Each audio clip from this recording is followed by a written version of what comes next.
Good morning, everybody, and welcome to our Wednesday class. Today, we are wrapping up our series on rotted, recycled, and resurrected. We had 3 other portions of this series. You can find those on my Facebook page, which you'll have the link to later on in this program, as well as on Hernando County Government YouTube.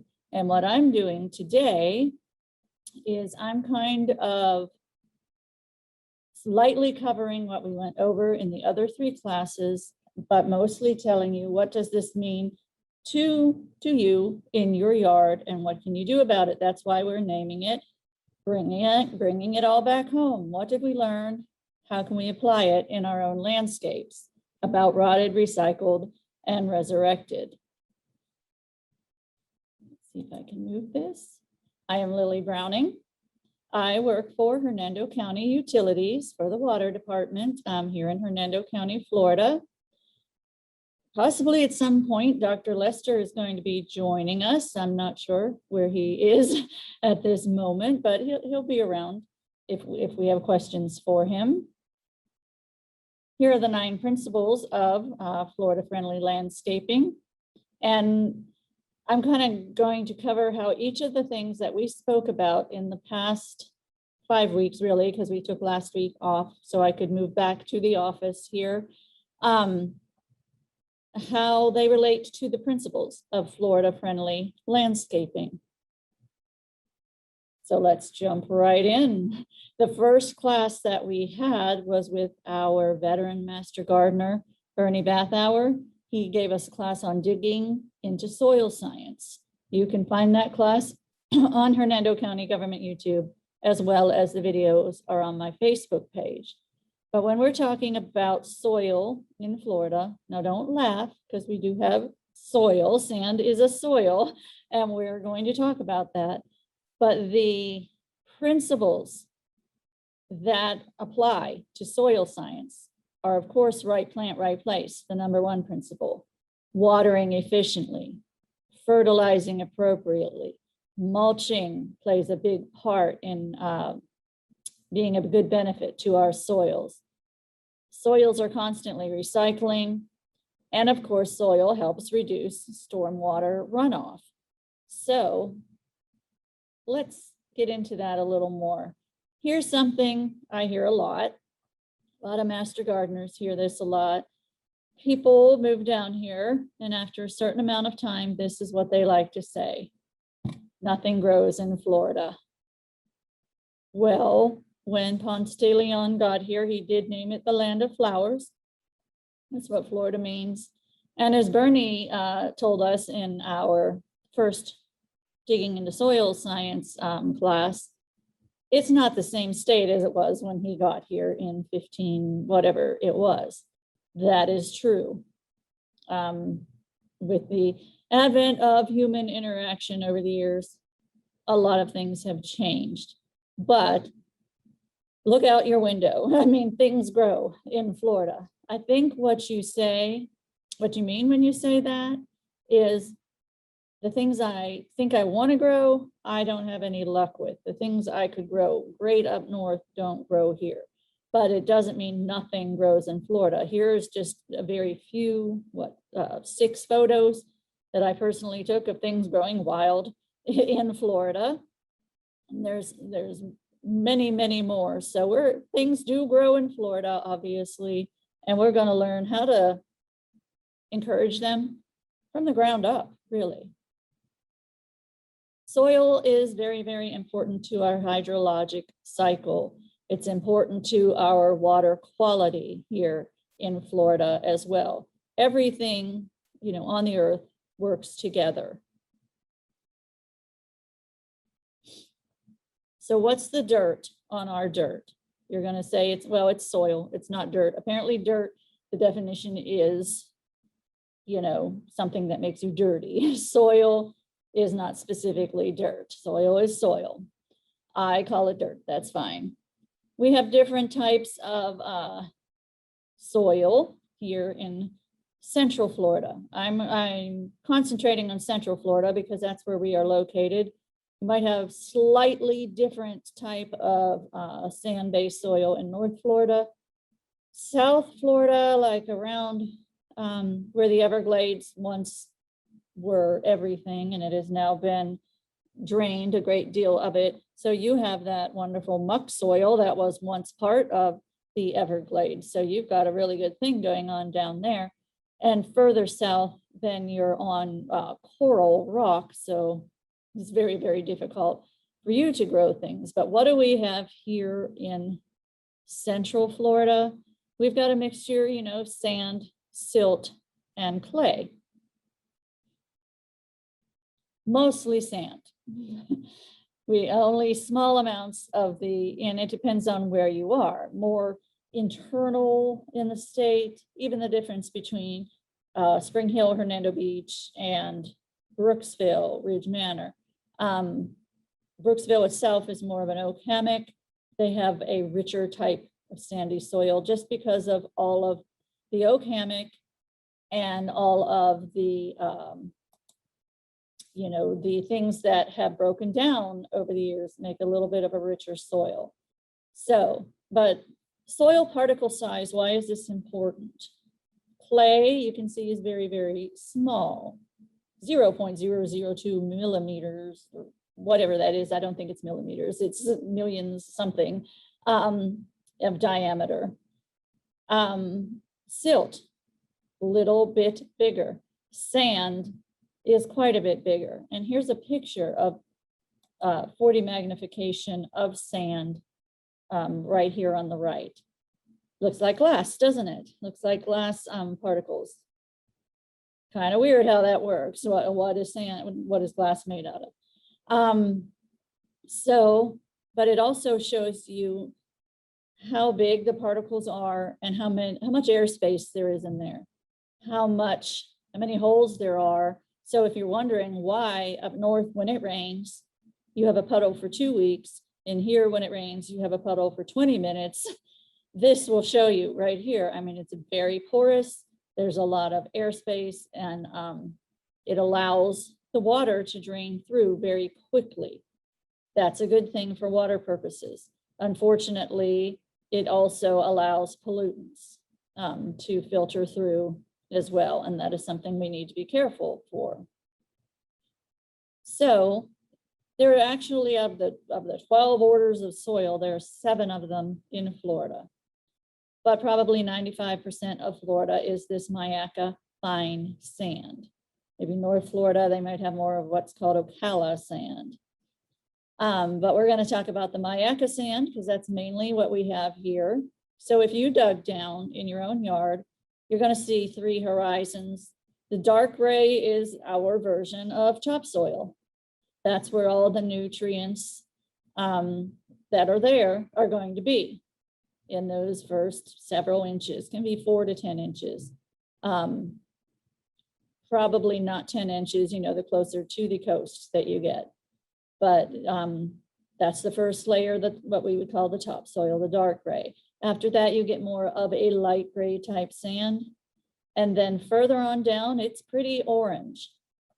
It's just because it's far down in the ground, it's not indicative of a lot of clay particles or anything. That's just how it is.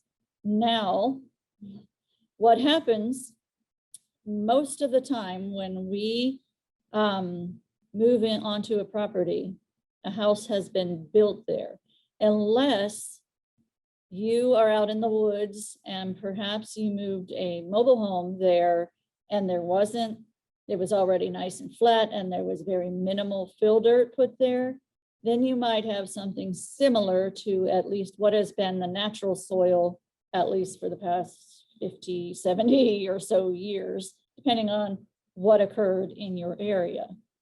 But when I say the world turned upside down, when we're building houses around here, this is a picture I took in my neighborhood just a couple days ago. You can see they have the foundation for a house. And what do they use for the fill dirt? To build that house up. And, you know, to make sure everything is smooth and that the drainage is proper and all that, they use this fill dirt. Where do they get the fill dirt from? They get it from different companies. Where do they get it from? Well, what would happen in like if a community is being built, like if they're building certain sections of a community, such as the villages, something like that, they have to build drainage retention areas. So a lot of times to save money, the soil they dug out to create those drainage retention areas, boom, we got some fill dirt right there. But now, in our areas, they get it from different companies. Wherever they get it from, I promise you, it's not from that 4 to 10 inches of topsoil. That would be prohibitively expensive to be able to provide that for fill dirt. So what do we have? We have that second layer of more sandy colored sand, light colored sand, or even the further down, the orange colored sand gets put on our yards. That's what we call fill dirt. So it's clean and pure and all of that, but not one bit of nutrients in it whatsoever. It's too far down in the soil profile. The nutrients stay up where most of the roots are going to be for plants, up in that dark gray topsoil. So this is what we're dealing with. We have bought a new home and they come in, they have clear cut everything on that lot, covered up the natural native soil that was there with this fill dirt, which was taken from deep into the earth that has no nutritional value whatsoever. So don't be so hard on yourself if you've been in a place really even less than 10 years and you're having a lot of struggles, because you're starting literally from scratch with a nutrient-less base. And that's what, makes it very difficult to work with. The soil that we need, here is the ideal soil that everybody needs, like to grow all the crops across the country and everything. You need a certain percentage of water, nutrients, air, you need microbes in there, that bacteria and fungi, and you need organic material. So, what that fill dirt might be missing is probably the nutrients and the organic material. So over time, we can help build that up. The soil that we have here, it does have various different particles in it, animal parts in it over, a millennia of time. It has plant roots, dead trees, animal feces, obviously, various plant matter, seeds, spores, pollen, all that pretty natural. But then there's chemicals in it, chemicals that have, over the time that we humans have been around, have added to the soil. There's trash in it. In that fill dirt that I talk about, any of you who have a house, my house was built 13, 14 years ago, just the other day when I was digging to put a bunch grass somewhere, just dug up, another piece of cement block. I have dug up carpet, tack runners, I've dug up everything. So that is also kind of what the builders do sometimes, is some of their trash, they kind of hide in that fill dirt as well. And then there's just trash in general that from litter and, that has ended up in our soil. And there's also miscellaneous living things. Now, except for the chemicals and the trash, none of these are really bad things. These are things that we have to work with. So as I said, we get, some pretty nutrient-less soil when we get a new home. And here is something, and I've talked about this in last week's class about caring for a lawn when it's hot and dry. Here's something the University of Florida has been researching and promoting, and I think it's a great idea. If you get a compost product, there's a product out there called Command with 1 M.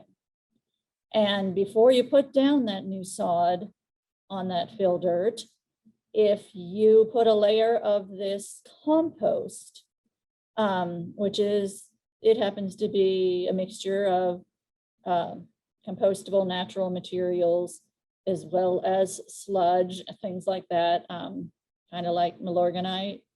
So if you can get a hold of a product like that, if you happen to be getting new sod, it is extremely helpful.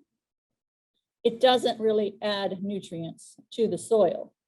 What it does is, with that organic matter, it improves the nutrient holding capacity of the soil. It improves the water holding capacity of the soil. It encourages all that flora and fauna and microbes and good bacteria that we need in there.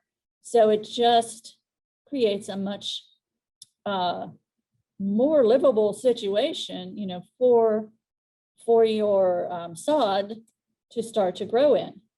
Now, remember, though, I mentioned those large sand particles. So things do go through it very quickly. So what they suggest is, you know, if you start with this, and then in about 3 years, 2-3 years, what they call top dress your existing sod with this compost material. Again, top dress just means sprinkling on top of, like you're fertilizing. But this doesn't count as a fertilizer. So that's one really, you know, good thing about it. So you say, well, I'm not getting new sod. How's this going to help me? You can go ahead and start that top dressing program. It will be beneficial to your lawn as well. Adding any kind of organic matter to your landscape is always going to be very helpful. Mulch. You know, some people say, well, I got some mulch and it just broke down and disappeared. That's what it's supposed to do. That's its job. It's helping, you know, to build up your soil. So let me see where Dr. Lester is gone. Karen, if you see him and can make him a co-host, I just let him in. Welcome, Bill. Thank you for joining us. So in your landscape, allowing the circle of life, meaning there might be things there that are breaking down, and we're going to cover that quite a bit. And you don't have to have the tidiest, neatest, cleanest, most sterile landscape. In fact, that is not a happy landscape. A happy landscape is one where you allow nature to take its course and things are able to be recycled and broken down. Let me see if I can find. There you are, Dr. Lester. I'm going to make you a co-host.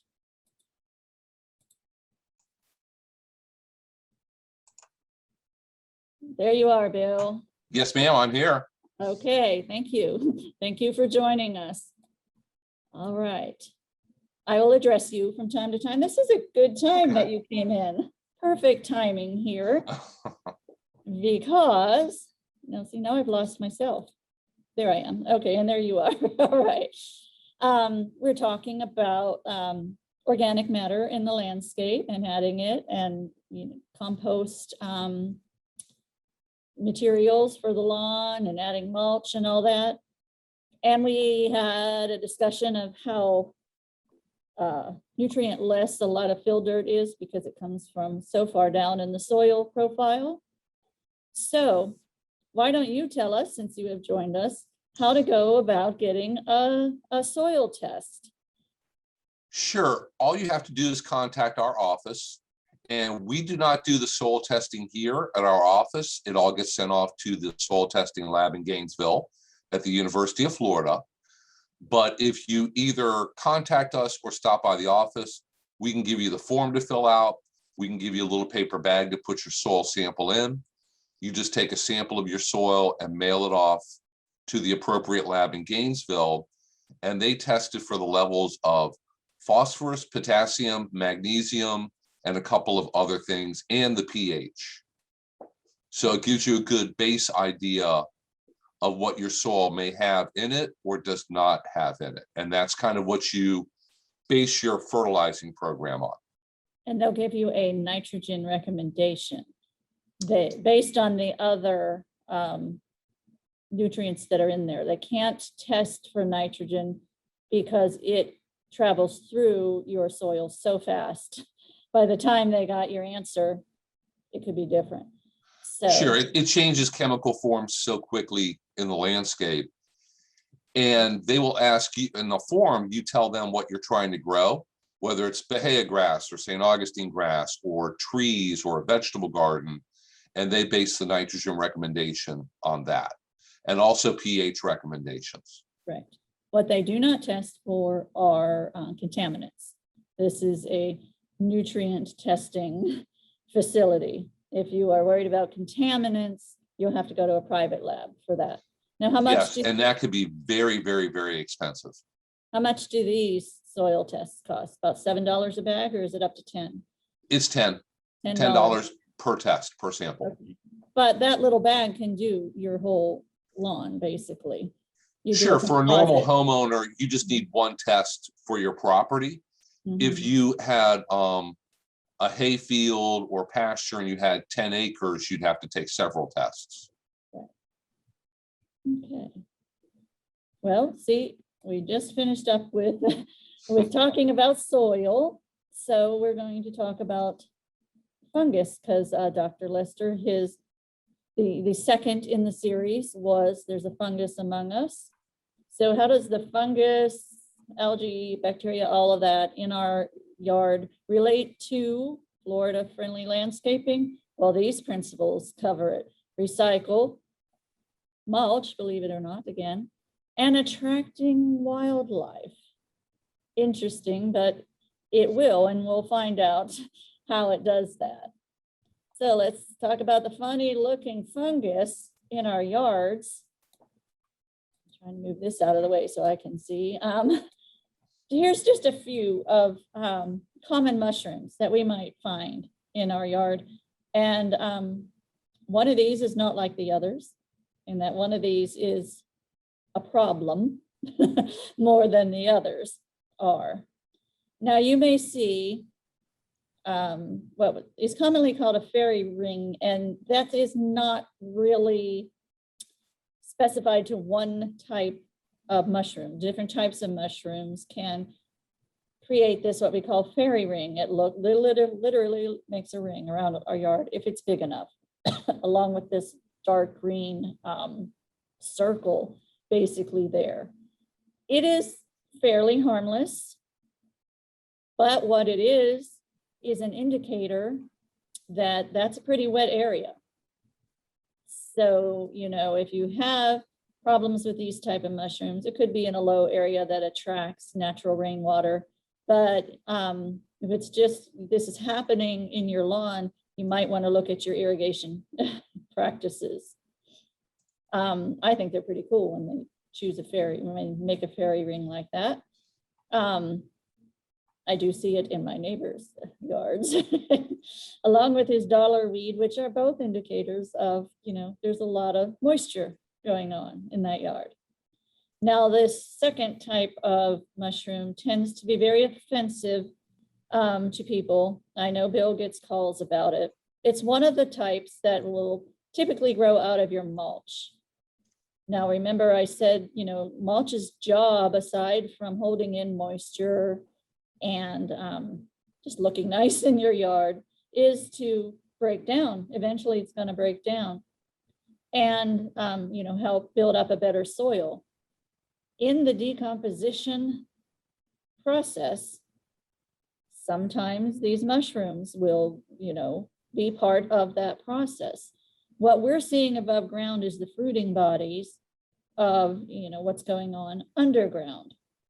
Why these stink horns, and I chose this picture for the same reason that UF chose this picture, because some of the stink horns are,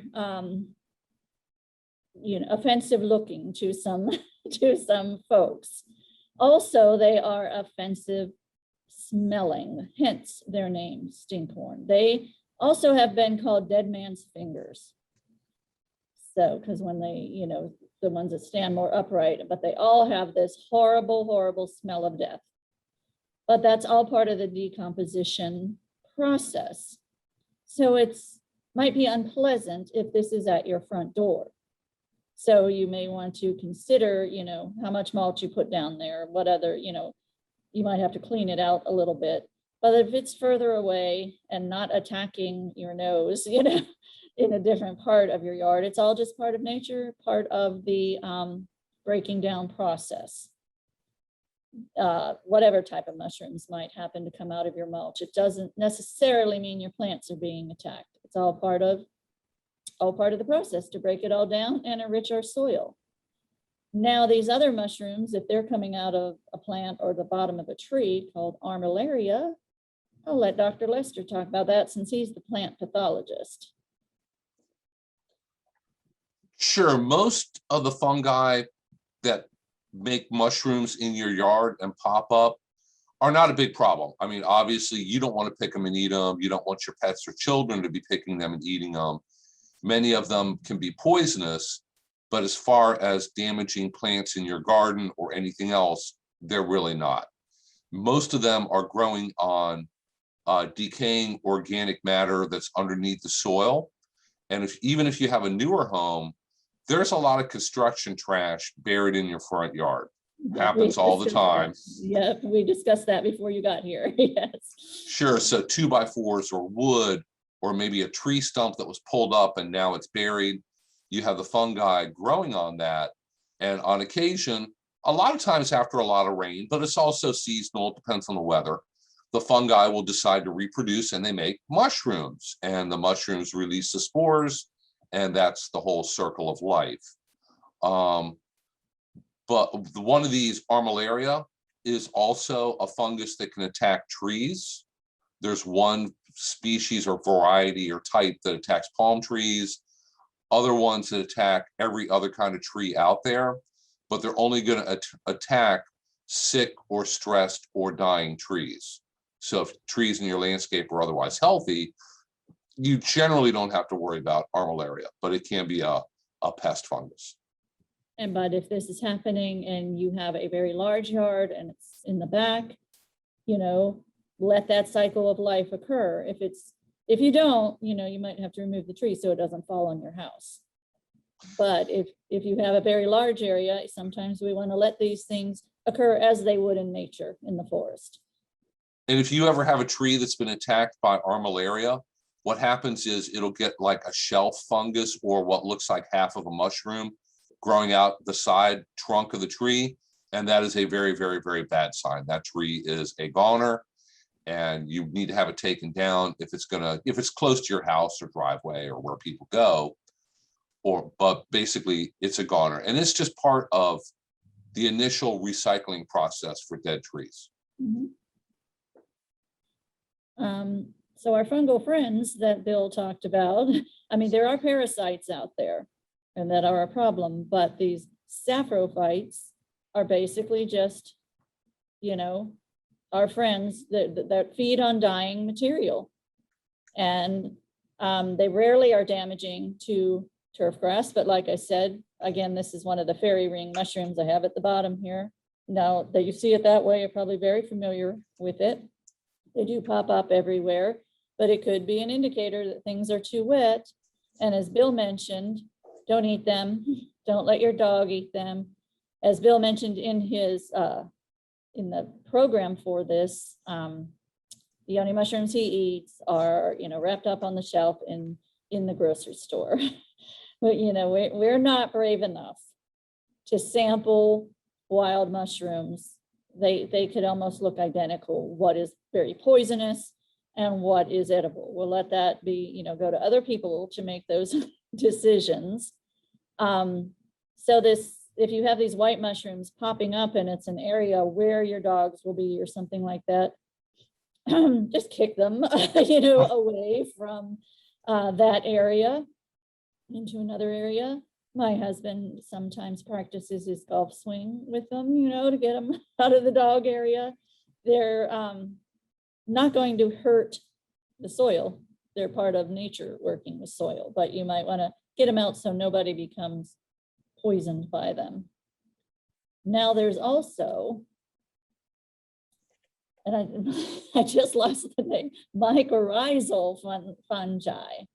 And this, they're only just learning about what this amazing little fungi can do in root systems of plants and trees. And I know Bernie in his soil class, he talked about articles where they're just figuring out that groups of trees in the forest, due to this mycorrhizal fungi, communicate with each other. You know, say one tree is stressed in some way, maybe it has got a disease, or, you know, what, it's been damaged. It actually sends out signals through the roots, through this fungi, which then talks to the other trees. That is kind of a more of a hypothesis about what's going on. What do you feel about that, Dr. Lester? Well, no, I know that they are doing a lot of research on that, and there are literally thousands of different species of mycorrhizal fungi, and they are very important for tree and plant health, but figuring out which species of fungi works with pine trees or oak trees or tomato plants or whatever it might be is an area of a lot of ongoing research. Yeah. So you can order mycorrhizal fungi online, but there's a very good chance that whatever they send you is either not appropriate for Florida, or it's not going to be the correct species to interact and help with your pine tree or magnolia tree or whatever kind of plant you're getting it for. You're getting ahead of me. We'll get to that. Oh, okay. But it's, you know, it's a pretty amazing what goes on under the soil there. Mhm. It is definitely a biofertilizer, and it does with pines help the tree access nutrients in exchange for carbohydrates.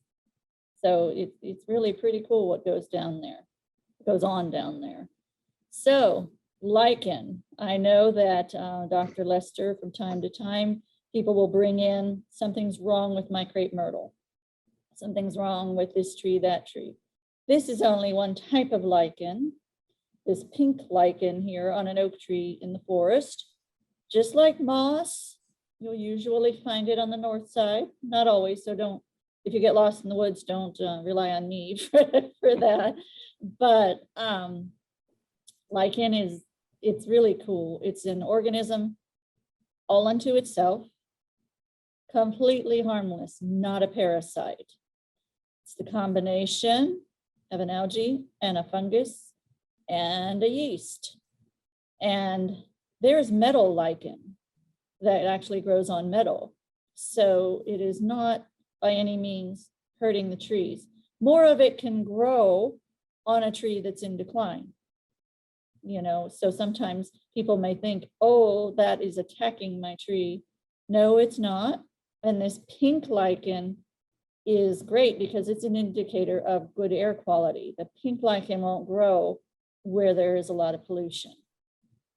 You also find it's looking similar to this, these kind of splotches in white and in green, or even what seems to like to grow on the crepe myrtle is the kind of filamentous, you know, like hairy looking type. People think, and then maybe green and scaly and a little hairy. So you're going to go out and you're going to see that. And you'll think, oh my gosh, this is attacking my crepe myrtle. No, it's just coexisting with it. So learn to love the lichen. If you go online, people collect it and pay big money, especially for this pink lichen.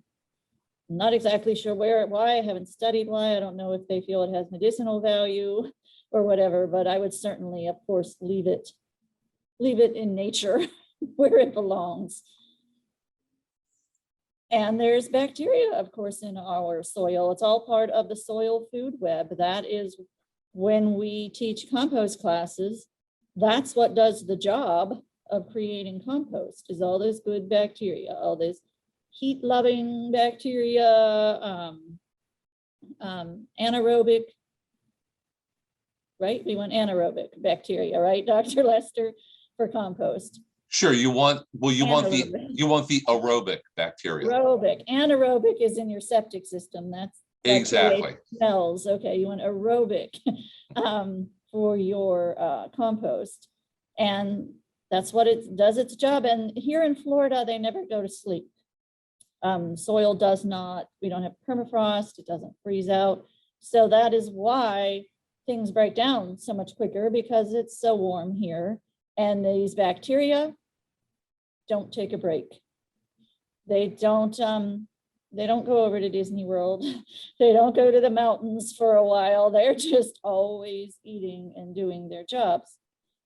Now, sometimes there are pathogens in the soil that aren't, great for us and the things that we want to do. But sometimes there's pathogens that work in our favor, in that, they attack the things that are getting in the way of what we want to do. So, it all just kind of works together as part of the soil food web.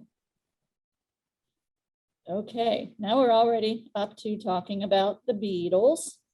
Dr. Lester just talked about the beetles. Was it last week? Week before? The week before. Week before, I think, yes. Yes. And the principles for beetles and other trash collectors, of course, are controlling pests responsibly, recycling, that keeps coming up, but this is all about recycling, and attracting wildlife. Now, how did all that fungus help attract wildlife? Well, because of the breaking down of the soil, it creates a great environment and just a natural ecosystem that along the food chain, everything is going to feel comfortable there. So you may say attracting wildlife, all you're doing is attracting insects. Insects is where it starts. The little things, they get eaten by the bigger things, which get eaten by bigger things, which get eaten by bigger things. It all works together. So here's just a few beetles. Dr. Lester took us on a trip, and we got to see all of his beetle bodies. Dr. Lester collects bodies, insects bodies, but here's just 4 of them, really. They are important decomposers. I put your air potato beetle up here because I know he's in love with those, and they're doing an important job for us up here on the top left. I added the June bug, which in Florida can be, really comes out in May. So, maybe we should call it a May bug here in Florida, but I prefer calling it a June bug because growing up, me and 2 relatives were all born in the same June of the same year, and they called us the June bug. So therefore, I'm kind of preferential to that. Then we have our ladybird beetles. And the one on the bottom right is one of the tiger beetles. There are so many other types of beetles, and they're a cleanup crew. They clean up rotting material. They clean up dung. There are dung beetles out there. They clean up carrion. If we didn't have these trash crews, we would be buried in animal dung, rotting animals, all that kind, So it's a dirty job, but somebody has to do it out there. Many of them are predators of the insects that are pests to us. And when some of them are problems, yes. But just like everything, you only hear about the airplanes that crash. You only hear about the Florida man that did something wild and crazy. We only hear about the beetles that are pests. The beetles doing great jobs out there for us don't make the news. They don't get the research done about them because they're not costing us money. So of course there are beetles that can be an issue, and there are insects that can be an issue. But just remember, for everyone you hear about, I go back to Florida man. For every crazy Florida man you hear about in the news, there's a Florida man like Dr. Lester who is just living his life and doing good things out there. There's 1,000 of them compared to one.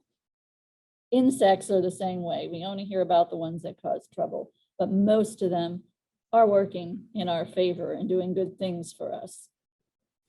Other animals or other insects out there helping improve our soil and breaking down all of our organic matter, of course, are our worms, flies, maggots, they do that too. Even termites. Now we consider termites 100% bad guys, but that's only when they get to our houses. They're doing fantastic work out there. Again, that cleanup crew out there in the forest, even in our yard. You can't have a termite-free yard in Florida. I hate to tell you that. The best you can do is try to keep them away from your house. Even slugs and ants. And again, I mentioned worms. And I, begrudgingly will give roaches their props in that they do also a good job of being good trash collectors for us. I could live the rest of my life perfectly fine if there were no roaches on Earth, but apparently, they're doing a job out there too, and I have to give them props for that. A roach is the only thing in all this list that if someone threw it at me, I would scream. So in our own yard, here are the things that we should do. How do we bring it all back home? We get that soil test because we realize, we may, especially if we haven't been in our yards very long, even less than 20 years, we've got some pretty nutritionless things to deal with. So get a soil test, find out what you need and what you're dealing with. Also, add organic matter and compost. That'll help build up your soil. That top dressing of, the soil that you can buy. One good way I look at it is, even as a horticulturalist, especially in the beginning, I've been in my house 13 years now, and it had that fill dirt and, pretty sandy soil. So I would just have to look at every plant that died. I just said, oh, well, it's helping build up my soil. That's the only way you can look at it. And I still probably only have a 50-50, success rate of what I plant out there. So don't feel bad about yourself and get really frustrated. It's one of those things, but also either put it in your compost pile or let it decay naturally in the bed there. It's going to help build up that soil. And so will mulch. And don't be too tidy.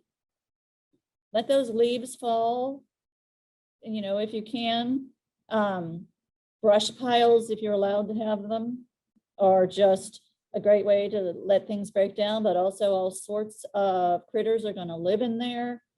In the forest, if you take a walk in the forest, who is tidying up the forest? Well, here they tidied it up. You can see that this is being managed by controlled burns because, that's how Florida naturally is supposed to, it's a fire maintained state. But generally, the forest is, looks kind of messy.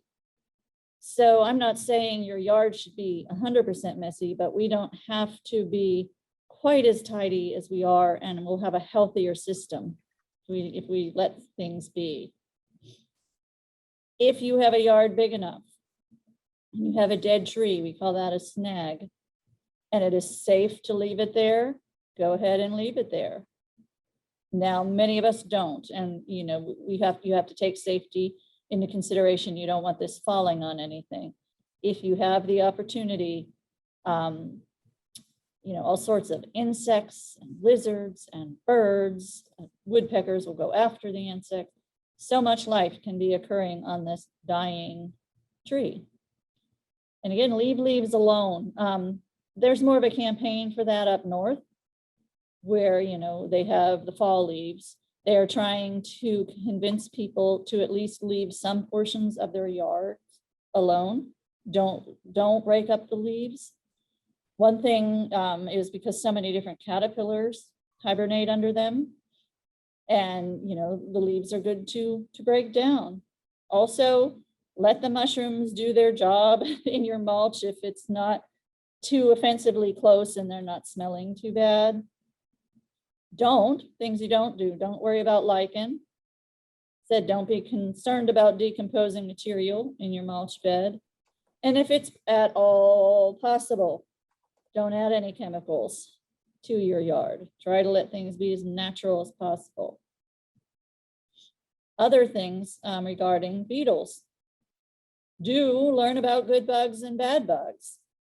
As I was mentioning, we only get to hear about the bad bugs, but that's the 1%ers.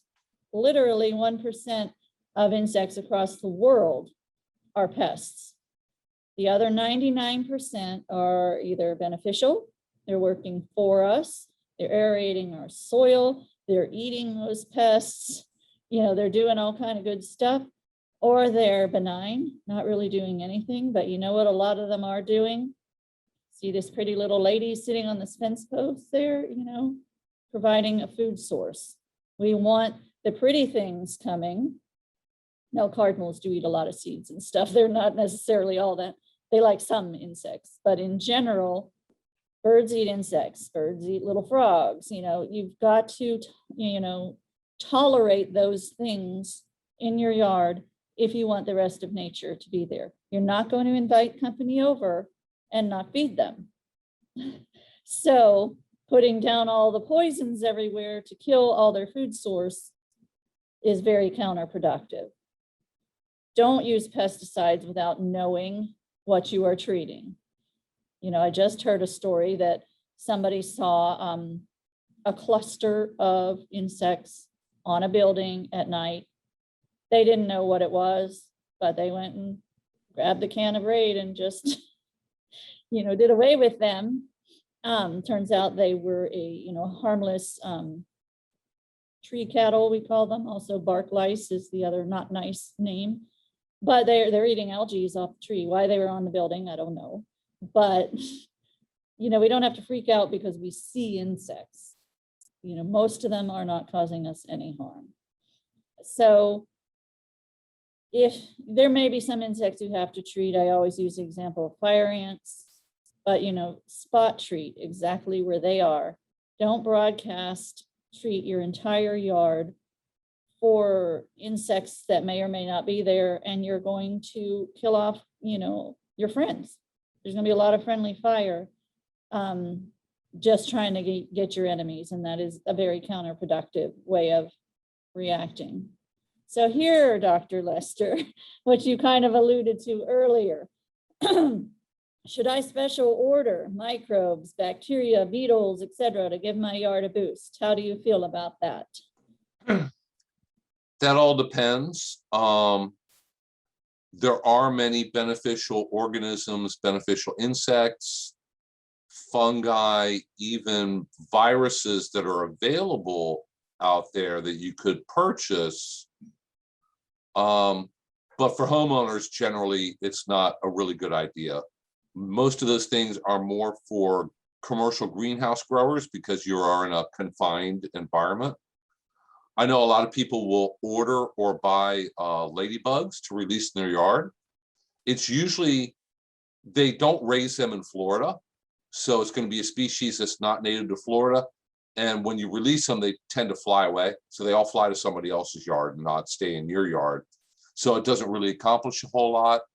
Just limiting the amount of spraying that you do on your property is going to encourage the ladybugs and beneficial insects and everything else that we already have here to come. Everything else, if you have a specific problem with a specific situation, maybe there is a specific bacteria or microbe out there that's going to fix it. But as a general rule, just ordering those things helter-skelter to add to your yard is not a really good idea. Basically, if you have the right type of natural situation, the ecotypes for this area will show up. Mm-hmm. So we want you to work with nature, not against it. And I think we have gotten turned around with that in society over the past 100 years or so. We want to dominate nature, but nature's known what it's doing a lot longer than we have been around.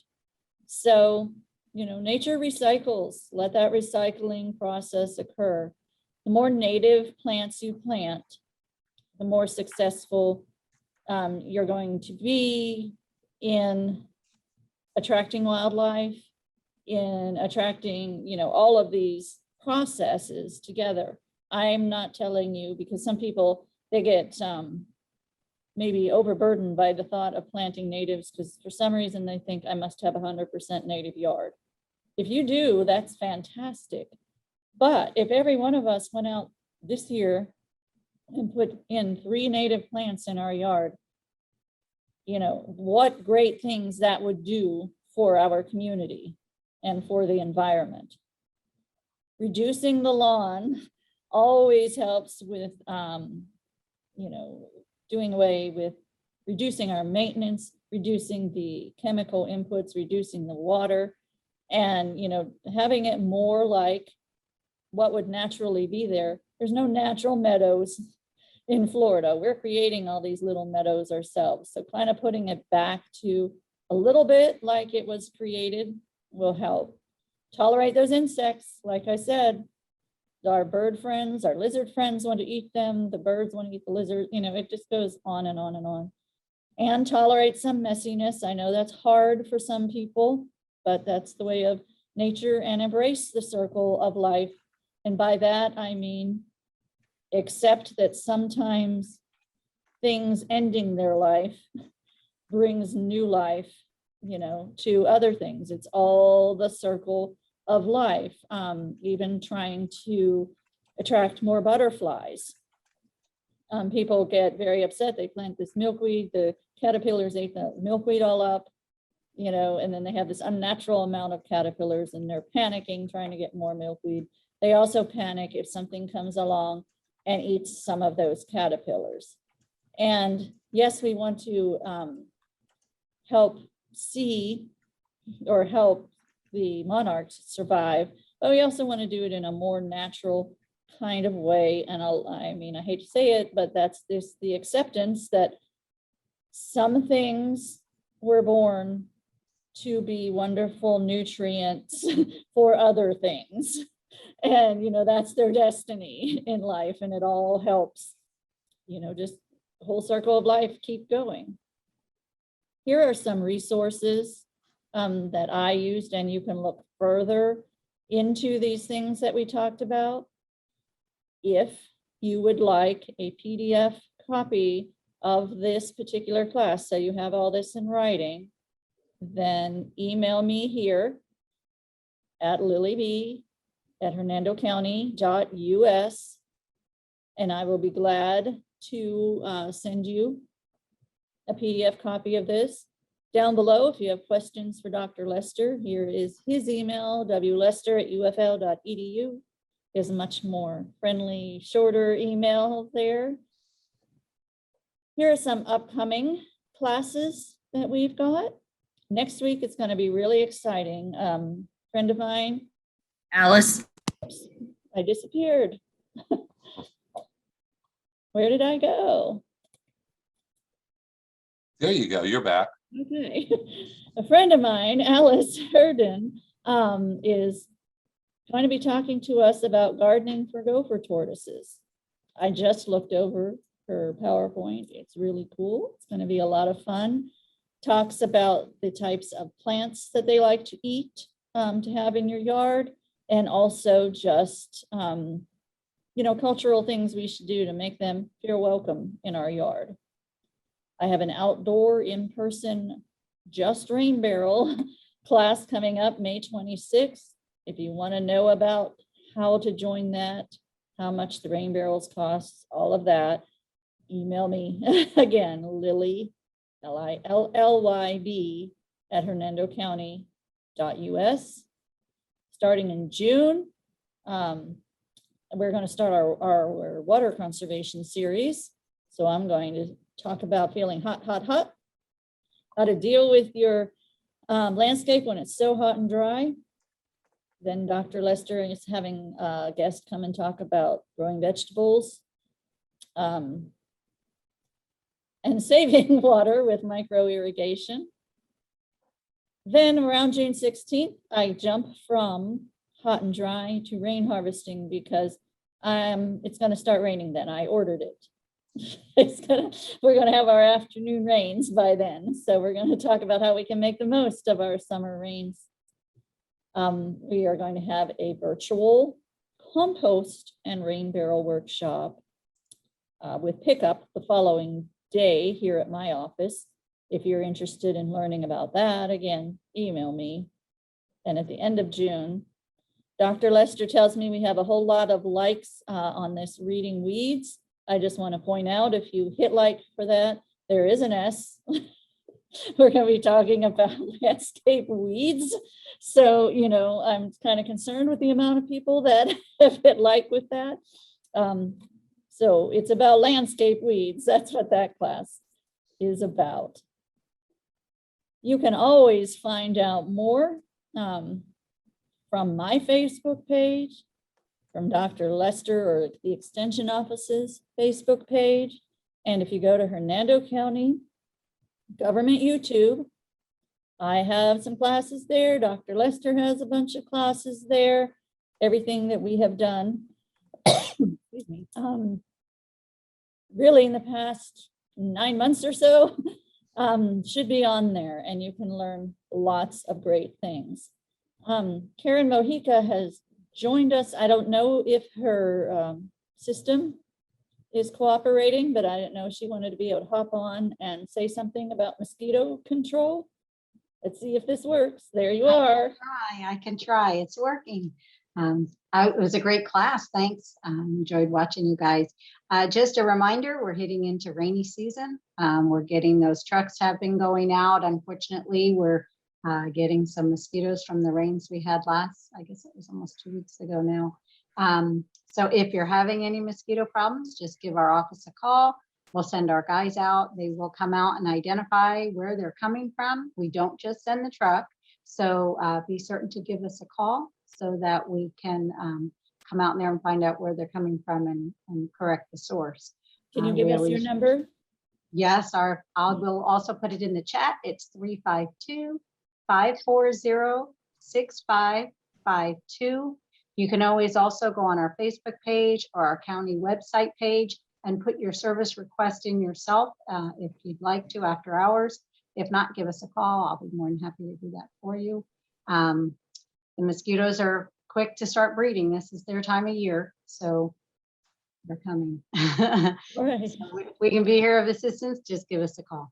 And every time you throw that larvae on the ground, when you dump out your they're gone. bird baths or your whatever you got them on, you're adding a little bit more organic material to the soil. Yes, true. Protein. Yes. Recycling. Yes. Yeah, so just dump them out. If you see them wiggling, swimming in your garden planter, dump them out. And I've learned, you've taught me, to clean out your bird baths at least every 4 or 5 days for mosquitoes.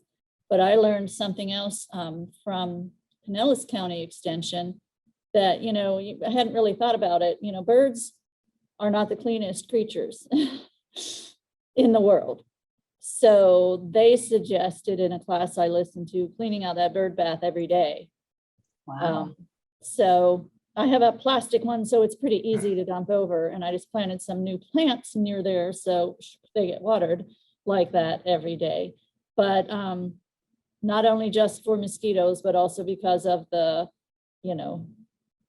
birds are, kind of icky, so, and you don't want them bathing one after the other, with bird feces or whatever. So it's just a good idea to keep those as clean as you can.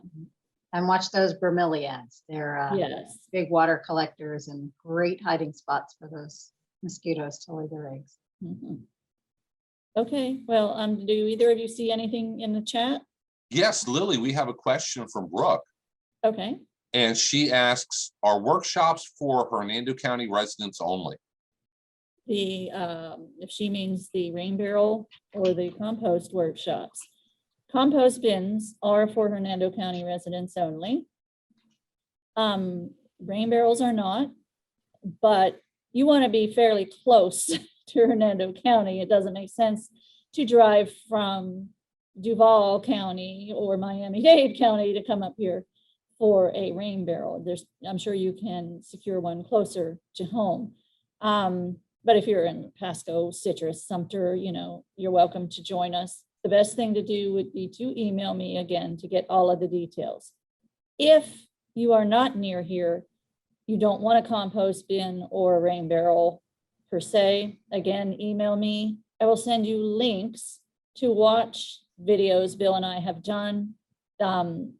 Basically a compost list, compost bin list video and a rain barrel list video, but you learn about them. You just don't receive the items. So go ahead and email me, LillyB @hernandocounty.us, and let me know your situation and I will respond appropriately. So. And all of our other classes are basically for everybody in the world. That's the Yes. nice part about being able to do them online.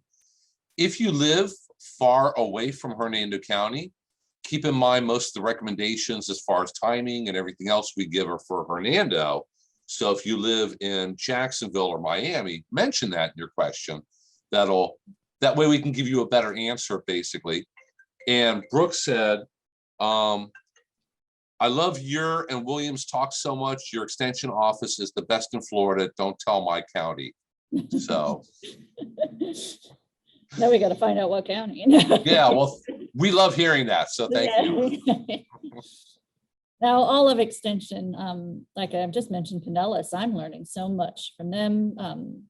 They have an agent based at the Brooker Creek Preserve. And oh my gosh, his classes are fantastic. I catch as many of them as I can. That's a great thing.